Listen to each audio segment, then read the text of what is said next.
Olá, irmãos amados, graça e paz a todos. Espero que esse vídeo os encontre bem, com saúde. Eu sou a Kissela e seja muito bem-vindo ao canal Uma Família em Cristo. Hoje, para honra e glória do nosso Pai, iniciaremos a leitura do 77º dia, seguindo com o livro de Números, capítulo 10, versículo 1 ao capítulo 11, versículo 23. Livro de Marcos, capítulo 14, versículos 1 ao 26. Salmos, capítulo 51, versículos 1 ao 19, e Provérbios, capítulo 10, versículos 31 e 32. Amados, antes de iniciarmos essa leitura, vamos agradecer ao nosso Pai e pedir direção no estudo? Pai amado, graças te damos por tudo. Te agradecemos pelo teu cuidado, pela tua providência em nossas vidas, Pai, por toda a proteção, pela nossa saúde. Pai, te pedimos perdão pelos nossos pecados, pois somos pecadores e totalmente dependentes de ti. Pedimos que neste momento o Espírito Santo de Deus venha nos dar a direção nessa leitura, para que nós tenhamos o entendimento da tua palavra de acordo com a tua vontade. Que assim seja em nome do Senhor Jesus Cristo. Amém. Livro de Números, capítulo 10, versículo 1 ao capítulo 11, versículo 23. O Senhor disse a Moisés: faça 2 trombetas de prata batida. Elas serão usadas por você para convocar a congregação e para dar o sinal de partida dos arraiais. Quando tocarem as 2 trombetas, toda a congregação se ajuntará a você à porta da tenda do encontro. Mas, quando tocar uma só, se ajuntarão a você os chefes, as cabeças dos milhares de Israel. Quando vocês derem um toque de alarme, partirão os arraiais que estão acampados do lado leste. E quando derem um segundo toque de alarme, então partirão os arraiais que estão acampados do lado sul. Para a partida, deve soar um toque de alarme. Para reunir a congregação, devem tocar as trombetas, mas não na forma de alarme. Os filhos de Arão, sacerdotes, tocarão as trombetas, e isto será para vocês por estatuto perpétuo de geração em geração. Quando, na sua terra, vocês saírem a lutar contra os inimigos que os oprimem, também tocarão as trombetas na forma de alarme, e diante do Senhor, o Deus de vocês, haverá lembrança de vocês e serão salvos de seus inimigos.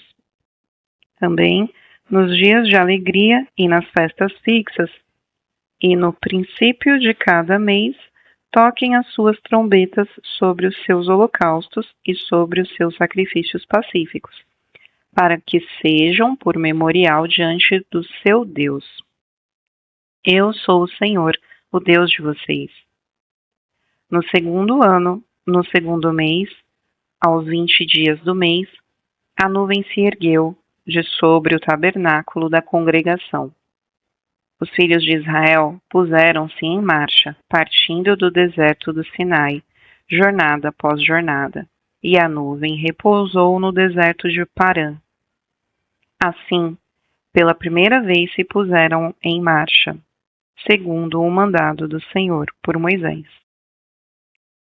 Primeiramente partiu o estandarte do arraial dos filhos de Judá, segundo as suas turmas, e sobre o seu exército estavam Nasson, filho de Aminadab.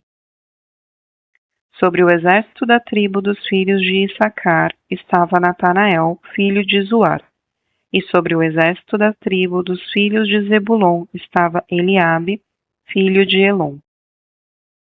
Então desarmaram o tabernáculo, e os filhos de Gerson e os filhos de Merari partiram levando o tabernáculo. Depois partiu o estandarte do arraial de Ruben, segundo as suas turmas, e sobre o seu exército estava Elisur, filho de Sedeur. Sobre o exército da tribo dos filhos de Simeão estava Selumiel, filho de Zurissadai. E sobre o exército da tribo dos filhos de Gade estava Eliasaf, filho de Deuel. Então partiram os coatitas, levando as coisas santas, e o tabernáculo era levantado até que estes chegassem. Depois partiu o estandarte do arraial dos filhos de Efraim, segundo as suas turmas, e sobre o seu exército estavam Elisama, filho de Amiúde. Sobre o exército da tribo dos filhos de Manassés estava Gamaliel, filho de Pedazur. E sobre o exército da tribo dos filhos de Benjamim estava Abidã, filho de Gideone. Então partiu o estandarte do arraial dos filhos de Dan, formando a retaguarda de todos os arraiais, segundo as suas turmas, e sobre seu exército estava Aiezer, filho de Amissadai. Sobre o exército da tribo dos filhos de Asser estava Pagiel, filho de Ocrã. E sobre o exército da tribo dos filhos de Naphtali estava Aira, filho de Enã. Nesta ordem puseram-se em marcha os filhos de Israel, segundo seus exércitos. Moisés disse a Obabe, filho de Reuel, o midianita, sogro de Moisés: Estamos de viagem para o lugar que o Senhor disse: Eu darei a vocês. Venha conosco, nós os trataremos bem, porque o Senhor prometeu boas coisas a Israel. Mas Obabe respondeu: Não irei, prefiro voltar à minha terra e à minha parentela. Moisés insistiu: Por favor, não nos deixe, porque você sabe que devemos acampar no deserto, e você nos servirá de guia. Se vier conosco, faremos a você o mesmo bem que o Senhor Deus fizera a nós. Assim partiram do monte do Senhor e caminharam durante 3 dias. A arca da aliança do Senhor ia adiante deles durante esses 3 dias para encontrar um lugar de descanso para eles. A nuvem do Senhor pairava sobre eles de dia quando partiam do arraial. Quando a arca partia, Moisés falava: Levanta-te, Senhor, sejam espalhados os teus inimigos e fujam diante de ti os que te odeiam. E quando a arca parava, Moisés dizia: Volta, ó Senhor, para os milhares de Israel. O povo se queixou de sua sorte aos ouvidos do Senhor. Quando o Senhor ouviu as reclamações, sua ira se acendeu, e fogo do Senhor ardeu entre eles e consumiu algumas extremidades do arraial. Então o povo clamou a Moisés. Este orou ao Senhor, e o fogo se apagou. Por isso, aquele lugar foi chamado de Taberá, porque o fogo do Senhor se havia acendido entre eles. Um bando de estranhos que estava no meio deles veio a ter grande desejo das comidas dos egípcios. Também os filhos de Israel começaram a chorar outra vez, dizendo: Quem nos dará carne para comer? Lembramos dos peixes que comíamos de graça no Egito. Que saudade dos pepinos, dos melões, dos alhos silvestres, das cebolas e dos alhos. Mas agora a nossa alma está seca e não vemos nada a não ser este maná. O maná era como semente de coentro, e a sua aparência era semelhante à de bidélio. O povo ia por toda a parte e o colhia. Eles o moíam em moinhos ou o socavam em pilões. Depois o cozinhavam em panelas e dele faziam bolos. O sabor do maná era como o de bolos amassados com azeite. Quando de noite desciam o orvalho sobre o arraial, sobre estes também caía o maná. Então Moisés ouviu como o povo chorava por famílias, cada um à porta da sua tenda. O Senhor ficou muito irado, e Moisés também não gostou daquilo. Moisés disse ao Senhor: Por que fizeste mal a teu servo, e por que não achei favor aos teus olhos, visto que puseste sobre mim a carga de todo este povo? Será que fui eu quem concebeu todo este povo? Será que fui eu quem o dei à luz, para que me digas que eu o leve no colo, como a babá leva a sua criança de mamar? até a terra que prometeste dar aos seus pais? Onde eu poderia conseguir carne para dar a todo esse povo? Pois chora diante de mim, dizendo: dê-nos carne para comer. Eu sozinho não posso levar todo este povo, pois é pesado demais para mim. Se me tratas assim, mata-me de uma vez. Se achei favor aos teus olhos, peço que não me deixes ver a minha miséria.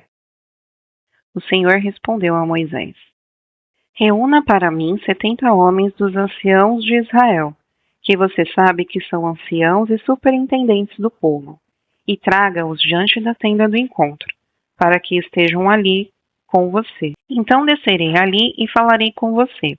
Tirarei do espírito que está sobre você e o porei sobre eles.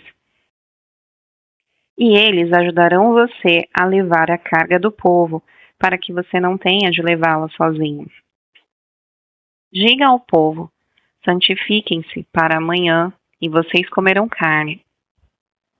Porque vocês choram aos ouvidos do Senhor, dizendo: quem nos dará carne para comer? A vida era melhor no Egito, por isso o Senhor lhes dará carne e vocês poderão comer. Não comerão um dia, nem 2 dias, nem 5, nem 10, nem ainda 20, mas um mês inteiro, até que saia pelo nariz, até que fiquem com nojo dela, porque vocês rejeitaram o Senhor, que está no meio de vocês, e choraram diante dele, dizendo: por que saímos do Egito? Moisés, porém, respondeu: este povo, no meio do qual estou, é de 600.000 homens em pé, e tu dizes: eu lhes darei carne e eles a comerão durante um mês inteiro. Quantos rebanhos de ovelhas e de gado teríamos de matar para que tivesse o suficiente? Ou será que bastaria que ajuntássemos para eles todos os peixes do mar? Porém o Senhor respondeu a Moisés: será que a mão do Senhor se encurtou? Agora mesmo você verá se a minha palavra se cumprirá ou não.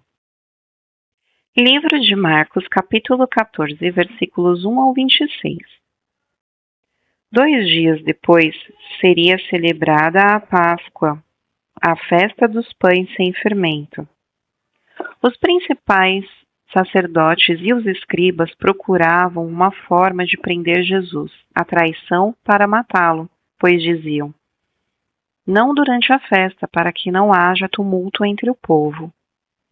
Quando Jesus estava em Betânia, fazendo uma refeição na casa de Simão, o leproso, veio uma mulher trazendo um frasco feito de alabastro, com um perfume muito valioso, de nardo puro, e, quebrando o frasco, derramou o perfume sobre a cabeça de Jesus.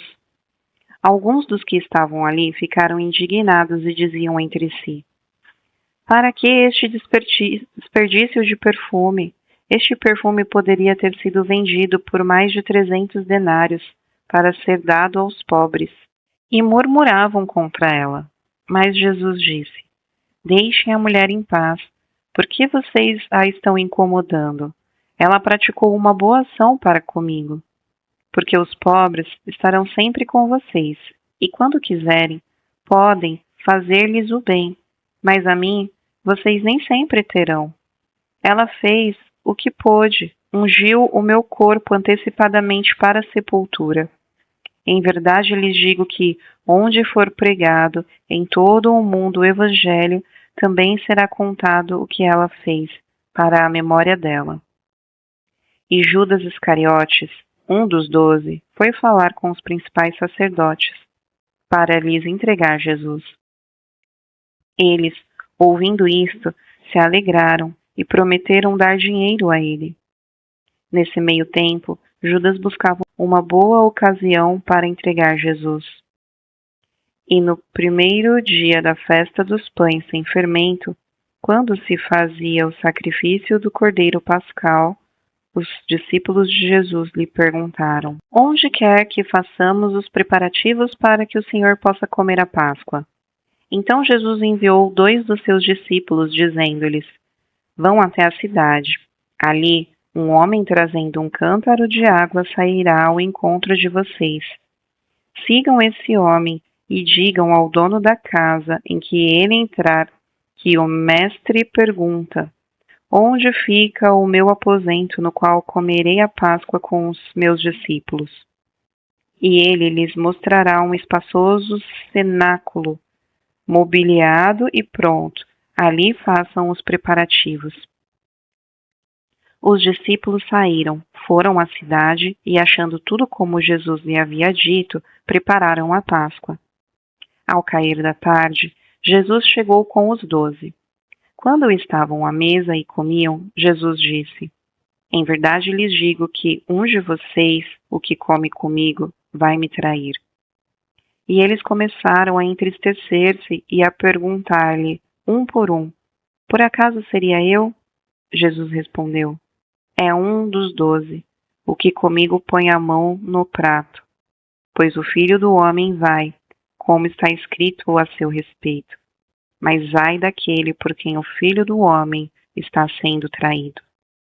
Melhor seria que ele se nunca tivesse nascido. E enquanto comiam, Jesus pegou um pão e, abençoando-o, partiu e lhes deu, dizendo: tomem, isto é o meu corpo.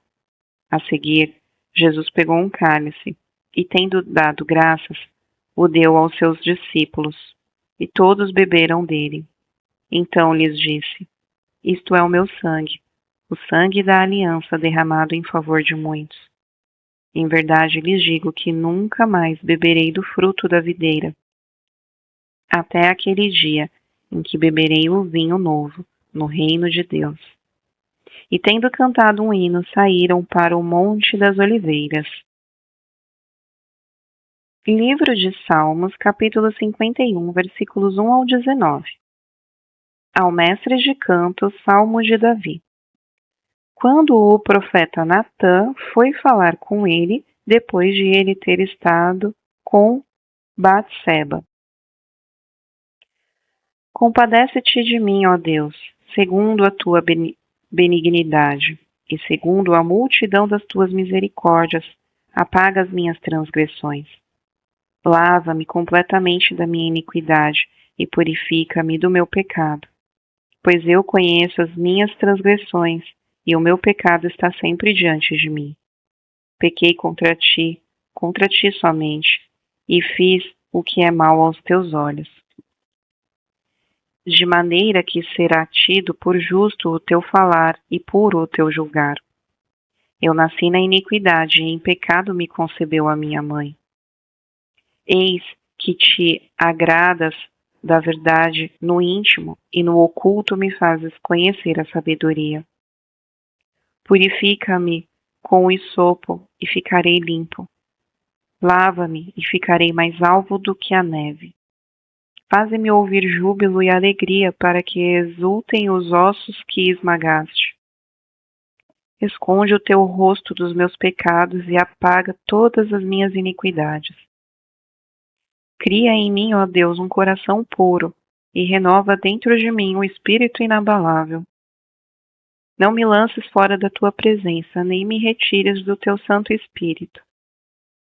Restitui-me a alegria da tua salvação e sustenta-me com um espírito voluntário. Então ensinarei aos transgressores os teus caminhos e os pecadores se converterão a ti. Livra-me dos crimes de sangue, ó Deus, Deus da minha salvação, e a minha língua exaltará a tua justiça. Abre, Senhor, os meus lábios e a minha boca manifestará o teu louvor. Pois não te agradas de sacrifícios, do contrário eu os ofereceria. E não tens prazer em holocausto. Sacrifício agradável a Deus é o espírito quebrantado, coração quebrantado e contrito. Não o desprezarás, ó Deus. Faze bem a Sião, segundo a tua boa vontade. Edifica as muralhas de Jerusalém. Então te agradarás dos sacrifícios de justiça, dos holocaustos, das ofertas queimadas, e sobre o teu altar serão oferecidos novilhos. Livro de Provérbios, capítulo 10, versículos 31 e 32. A boca do justo produz sabedoria, mas a língua da perversidade será arrancada. Os lábios dos justos sabem o que agrada, mas a boca dos ímpios só sai em perversidade. Irmãos amados, então aqui finalizamos mais um dia da nossa leitura e é um prazer enorme ler as Escrituras para vocês. Amanhã seguiremos com os livros de Números, Marcos, Salmos e Provérbios. Eu desejo que vocês tenham um excelente dia, uma excelente semana. Nós nos vemos amanhã. Um beijo e que Deus os abençoe.